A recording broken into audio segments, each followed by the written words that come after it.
Pria ini bernama Hatch. Saat ini dia menjalani kehidupan yang sederhana sebagai pekerja kantoran.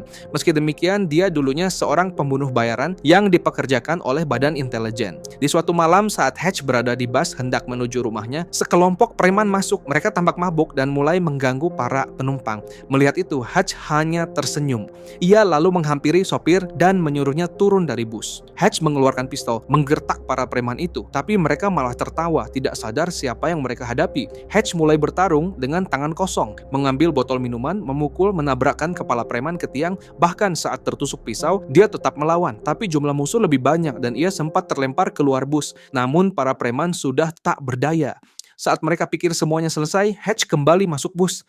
Membalut sabuk pengaman di tangannya untuk memulai pertarungan serius. Gerakannya lincah, serangan akurat, tapi tak membunuh. Bus pun dipenuhi teriakan kesakitan. Seorang preman mencoba mengeluarkan pistol, tapi Hatch dengan santai melumpuhkannya. Setelah itu, Hatch keluar. Tapi dia tidak tahu salah satu preman yang dia lumpuhkan tadi adalah adik dari mafia yang bernama Julian. Julian yang tidak terima mulai mencari tahu informasi tentang Hatch dan mengetahui latar belakangnya sebagai pembunuh elit. Tapi Julian tak gentar, ia lalu mengirimkan anak buahnya untuk menghabisinya. Hatch yang sudah siap segera menyuruh keluarganya masuk ke ruang bawah tanah lalu memadamkan listrik. Para penjahat masuk dan mulai menyisir rumah tanpa sadar. Merekalah buruannya. Hatch menyerang dari bayang-bayang. Hanya dengan tongkat bisbol, ia menghabisi 2 orang. Melewati dapur, ia mengambil pisau dan menghabisi mereka. Setelah memastikan keluarganya aman, ia membakar rumahnya bersama mayat-mayat musuhnya untuk menghilangkan jejak. Ia kemudian menelepon ayahnya dan memperingatkan bahaya.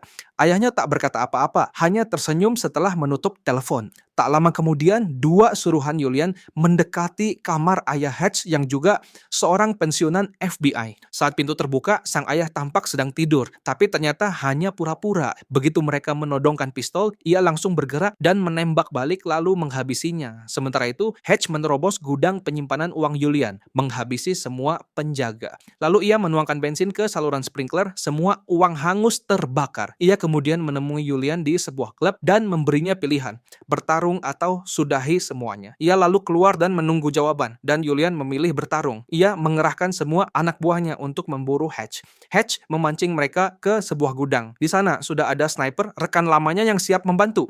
Bahkan ayahnya pun datang membawa shotgun. Jebakan demi jebakan aktif, bahkan pulpen pun bisa menjadi senjata kejutan. Rekan lamanya menembak satu persatu musuh. Mereka bertarung dengan sangat kompak dan tampak menikmatinya. Namun tiba-tiba rekannya tertembak. Ternyata itu ulah Julian. Amunisi mereka habis.